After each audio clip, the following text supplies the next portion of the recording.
Muito bom dia para você, meu irmão, minha irmã. Estamos começando agora mais um programa Palavras de Vida. Nosso programa que vai ao ar todos os domingos e em cima, onde a reflexão que é trazida é em cima do Evangelho separado para o dia.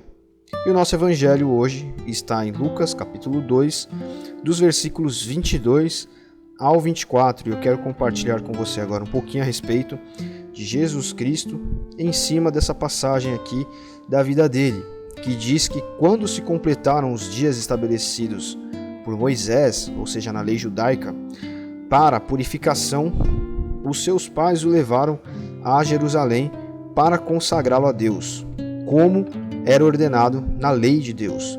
E aqui ele cita a lei. Todo primogênito do sexo masculino será consagrado a Deus. Deveriam também sacrificar 2 rolinhas, que seria 2 pombinhos, que era uma outra prescrição da lei. Bom, o aspecto histórico desse trecho aqui é justamente trazer a essência judaica de cumprimento da lei, não só de Jesus, mas de sua família. Nós devemos lembrar que Jesus ele é filho adotivo, digamos, de José, e José, como sendo um descendente de Davi, ou seja, alguém da linhagem judaica, do sangue puro judeu, cumpria as ordenanças, a lei judaica. Era um homem que seguia o rito judaico, os ritos, E aqui o evangelista faz questão de colocar o trecho da lei que diz que todo primogênito do sexo masculino deveria ser consagrado a Deus. A consagração, nós sabemos, é a circuncisão. Toda vez que você vê a palavra circuncisão no Novo Testamento, ou até no Antigo também, você tem que imaginar essa questão da purificação, da separação que todo jovem, todo bebê, todo primogênito do sexo masculino deveria ter. E a circuncisão é uma marca que Deus deixa para o povo judeu como um ritual de entrega, de consagração ao seu nome. A circuncisão é cortar a parte do membro masculino, que é chamada prepúcio, uma pele ali que envolve, que sobra. Essa era a marca que Deus exigia. E, além disso, como o evangelista também coloca aqui, eram oferecidas a Deus 2 pombinhas, rolinhas, aquelas pombas pequenininhas. O povo judeu ele tinha vários sacrifícios, para cada ocasião. Então, alguns levavam, quando era uma remissão de pecados, levavam uma ovelha, um carneiro, sempre também o mais belo e o mais velho, o primogênito ali dos jovens carneiros era entregue, o melhor, para a remissão de pecados, uma série de outros preceitos, como aqui no caso nós vemos o preceito de 2 pombinhas serem levadas até o altar. E por que eu estou dando toda essa introdução? Porque Jesus, quando ele vem, e eu quero deixar isso bem claro, ele traz uma ruptura, uma separação do que era feito até então. Deus, até esse momento, ele havia instituído leis através de Moisés para o povo judeu que, quando eram cumpridas, eram demonstrações de agradabilidade, de possibilidade, de capacitação de agradar a ele, capacitação de perdoar pecados, de remir pecados, de agradecer. Então essa oferta, por exemplo, das 2 rolinhas era uma oferta de agradecimento, uma oferta de alegria e não de remissão de pecados. Então circuncidava o garoto, consagrando-o a Deus, um ritual ali com o sacerdote, e levava-se esses animais para que a sua morte ali, digamos, naquele ritual, servisse de amostra de gratidão. Mas Jesus, com a sua chegada, ele interrompe esse ciclo. mas ele interrompe esse ciclo cumprindo os preceitos. Então, Jesus ele passa por todas as etapas, digamos assim, que um judeu passaria.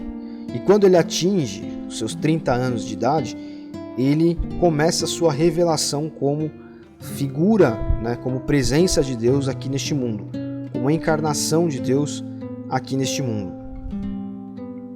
E ele cumpre tudo isso justamente para que ele possa, com mais propriedade ainda, expor os seus ensinamentos aos seus companheiros, aos seus conterrâneos. Ele sai ensinando por toda a região de Israel. E ele conversa com fariseus, com saduceus, com pessoas que estavam ali embebidas, né, de toda essa palavra, essa escritura do Antigo Testamento, essa lei, os salmos, etc. Pessoas que estavam imersas ali no estudo e no debate constante desse assunto, digamos assim. E ele diz, olha, eu vim para cumprir a lei. E o cumprimento da lei, o cumprimento de todos esses preceitos, né, os quais eu estava falando apenas uma parte aqui para você até agora, ele se dá no modo de conduta de Jesus, na forma como ele expressa e como ele ensina as pessoas a expressarem todas essas nuances desses sacrifícios e desses rituais judeus. Então, quando Jesus vem, ele vem não para instituir uma nova religião, mas para cumprir aquilo que Deus queria e firmar um novo pacto com as pessoas. Olha, o pacto agora não é mais firmado pelo derramamento de sangue, por uma marca no corpo ou por a entrega de algo físico, material. O pacto agora é de vida. O pacto agora é de coração. E para mostrar para vocês como isso é real e como isso é vivo, eu mesmo vim cumprir tudo. E vim mostrar que, como filho de Deus, eu cumpri as coisas e eu tenho autoridade dada pelo Pai, eu tenho autoridade dada por Deus para instituir um novo pacto. E esse pacto, de uma maneira geral, é claro, consumado quando ele morre na cruz e ressuscita, né, após 3 dias. Ali é o ápice de tudo o que Jesus viveu, de tudo o que ele veio fazer aqui neste mundo, de tudo que ele veio mostrar principalmente para aquelas pessoas ali, aqueles judeus. E muito mais do que isso, ele veio mostrar para os judeus o rejeitaram e houve uma expansão da salvação, houve uma expansão do contato de Deus para aqueles que também não eram judeus. Então o contato com Deus ele não se limitava mais a um povo, a uma linhagem. O contato com o Deus de Israel agora, que era o Criador, né, da raça humana, era feito através da crença na sua vinda e na sua obra, no seu novo pacto com a humanidade. Olha, se vocês crerem nessa pessoa, nesse homem que morreu na cruz, e vocês seguirem-no, e vocês cumprirem os seus rituais, vamos chamar assim, entre aspas, vocês estarão em comunhão com Deus. Então, dito isso, quais são os rituais que Jesus veio instituir, digamos assim? Os rituais, esse novo pacto, ele traz, como eu estava dizendo, um pacto de vida, não mais um pacto baseado em marcas no corpo ou, enfim, a troca, né, de uma oferenda, digamos assim, por um arrependimento, por um perdão. O pacto de Jesus agora é a vida, é o coração, é o íntimo, é o âmago, é o espírito. Então, a partir daquele momento, consagrar algo a Deus exigiria apenas, e exige até os dias de hoje, apenas a crença em Jesus Cristo e a oração em seu nome. Isso é muito interessante, ou seja, nós estamos ligados a Deus por intermédio de Cristo diretamente. Então aquilo que, como Jesus até diz, aquilo que é ligado aqui na terra é ligado no céu por intermédio do seu nome. pela sua ligação, pela crença nele. Os novos pactos que Jesus vem instaurar são assim: ame o seu inimigo. O Pai Nosso, vamos até usar aqui um exemplo melhor ainda. O Pai Nosso é um novo pacto. Pai Nosso que estás no céu, santo seja o seu nome, santificado seja o seu nome. Que o teu reino venha a nós, ou seja, que a presença de Cristo esteja conosco, esteja em nós. Que nós possamos sentir o seu Espírito e caminhar com ele. Venha a nós o teu reino. Seja feita a sua vontade. Ou seja, eu preciso anular a minha vontade como ser humano, porque eu não vejo as coisas de maneira correta. Eu vejo as coisas pela lente do meu egoísmo, da minha imaturidade, da minha falta de onisciência, da minha falta de conhecimento das coisas. Então, às vezes eu quero fazer uma coisa e eu não sei como aquilo me afetará, mas Deus sabe. Então, que não seja feita a minha vontade, mas a vontade de Deus. Que o pão nosso, que aquilo que nós temos todos os dias nos seja dado pelo Senhor, ou seja, não é a minha capacidade de conseguir as coisas, mas é o que Ele pode fazer, é o que Ele faz, é Ele quem me sustenta, é Ele quem me dá tudo. E eu sou um mordomo, eu sou um gerente. Pai nosso que estás no céu, santificado seja o seu nome. Venha a nós o teu reino, seja feita a tua vontade, assim na terra como no céu. Ou seja, é um novo pacto. Eu me achego a Deus para pedir perdão direto para Ele, para ter um contato espiritual direto, meu espírito com o espírito dele, que é o Espírito Santo, direto. No Antigo Testamento, quando nós vemos o contato divino com Moisés, com Abraão, etc., é sempre algo mais externo. Então é uma sarça que pega fogo, mas ela não se consome. E aquele lugar onde Moisés estava era santo por conta da presença de Deus, ele não podia nem usar os seus sapatos, suas sandálias, enfim. Então veja, é algo indireto, mas com Cristo, através de Cristo, por meio dele, torna-se algo direto. Então eu preciso consagrar a minha vida a Ele. Cristo foi consagrado aqui, cumprindo um ritual da lei de Deus até aquele momento. Ele é consagrado, ele segue todos os preceitos, ele alcança a maioridade, ele começa a trabalhar o seu ministério e através do seu ministério nós temos consciência e conhecimento daquilo que Deus quer de nós. A sua vida é uma vida de ensino para nós. E aí quando nós nos deparamos com isso, nós temos consciência da consagração por meio dele a Deus. Então o que é uma vida consagrada? O que é consagrar as nossas coisas a Deus? Consagrar as coisas a Deus é colocar tudo sob o senhorio de Cristo. E as pessoas entendem que colocar tudo sob o senhorio de Cristo é viver uma regra de vida moral. É fazer isso, não fazer aquilo, isso eu posso, aquilo eu não posso. É claro que Deus ele quer que nós façamos as coisas de maneira moralmente reta, de maneira moralmente correta. Isso é muito claro. E Cristo traz um ensinamento muito forte com relação a isso. Ele diz, olha, se alguém pede para você caminhar uma légua, caminhe 2. Olha, se o inimigo te bater numa face, você dê a outra. O que ele está ensinando? É um ensino moral. Então, consagrar a nossa vida a Cristo é viver de maneira moralmente reta perante Ele. É ter a nossa ligação com Deus por meio dele. Mas como nós vivemos isso? Como nós vamos viver dessa forma? Como nós vamos viver o amor de Cristo de maneira que a nossa vida seja uma vida consagrada? É justamente cumprindo aquilo que Ele nos disse, compartilhando os ensinamentos de Jesus, aplicando esses ensinamentos nas situações do nosso dia a dia. Então você precisa todo dia orar e pedir que a sua vida seja uma vida consagrada a Ele. Consagrar-se a Cristo. Consagrar as suas coisas, aquilo que você tem.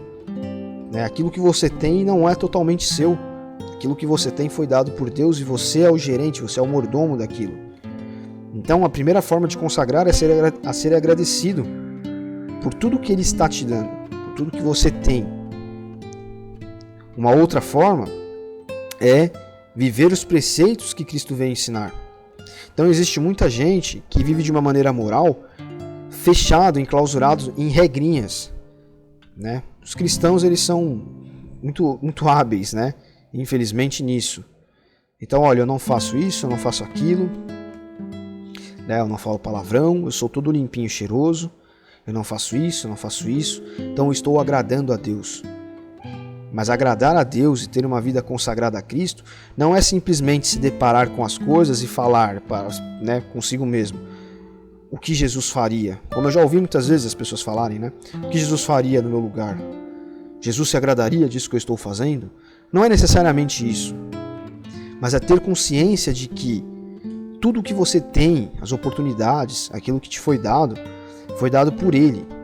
E você precisa usar isso dentro dos ensinamentos dele. Os ensinamentos de Cristo são vários, né? Mas ele resumiu tudo em 2. Ame a Deus sobre todas as coisas e ao outro como você mesmo. Então, se nós devemos amar a Deus sobre todas as coisas, aí nós entendemos que eu não posso amar mais o meu esposo, mais a minha esposa, mais os meus carros, os meus bens, a minha casa, a minha família, do que a Deus. Eu não posso amar mais os meus status. E é aí que entram os ensinamentos morais. Se eu amo o meu status perante as pessoas mais do que a Deus, eu vou querer fazer tudo aquilo que essas pessoas olhem e digam: puxa vida, olha, o Ítalo é o cara. Então, se para eu ser o cara eu preciso pegar todas as mulheres que estão à minha volta, isso vai me dominar. E eu não estaria amando a Deus acima de todas as coisas, estaria amando o meu status, e por isso estarei pecando. E vou usar pessoas como objetos, e estarei também infringindo a segunda regra, né? Vamos chamar de regras, né? Que é: ame ao outro como a você mesmo. Se eu amo as pessoas como a mim mesmo, eu não vou as usar como objeto do meu prazer. Se para ter status eu preciso ter muito dinheiro, eu vou amar, obviamente, o dinheiro acima de tudo, acima de Deus. E eu vou fazer o possível e o impossível para conquistar, para ter dinheiro, para ser rico. Então eu vou pisar nas pessoas, eu vou usar de tramóias e de tramas para, a todo custo, me superar nisso. Se eu tenho a minha autoimagem baseada em como as pessoas me enxergam, eu vou me permitir estar em um relacionamento abusivo, porque eu não me sinto amado, eu só me sinto amado por aquela pessoa, mesmo que ela abuse de mim.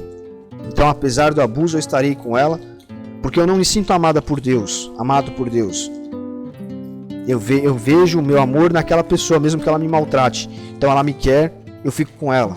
Por mais que a pessoa não raciocine isso dessa maneira lógica, é isso que acontece. Então aqui eu estou dando alguns exemplos. Uma vida consagrada a Deus. Uma vida consagrada a Deus não é uma vida de julgamento, né, onde as pessoas, eu já ouvi isso dentro de igreja muito, porque eu sou nascido e criado em igreja. Precisamos pregar mais sobre pecado. Tem gente que tem um afã por ouvir pregações sobre pecado. A igreja precisa ser chacoalhada. Mas quando a pessoa fala isso, ela está pensando assim: é necessário pregar sobre o pecado dos outros, porque eu sei que aquela irmã ali faz isso, porque eu sei que aquele irmão ali faz aquilo. Então nunca é assim: olha, eu tenho esse pecado, essa dificuldade, e eu preciso que seja pregado sobre isso. Não. Precisamos pregar sobre pecado para os adúlteros, porque eu não sou adúltero. Para os fornicadores, porque eu não sou fornicador. Para os viciados, porque eu não sou viciado. Então eu sou um orgulhoso.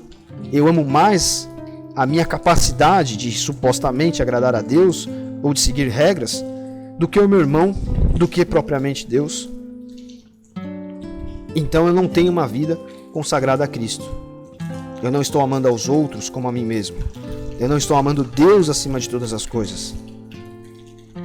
Então, para fechar, que nós possamos ter uma vida consagrada a Cristo, que nós possamos sim cumprir as leis de Deus, cumprir aquilo que nós enxergamos como uma conduta que se aproxima da conduta que Deus quer, Deus espera de nós, mas que nós não coloquemos essas coisas acima do que Cristo veio ensinar.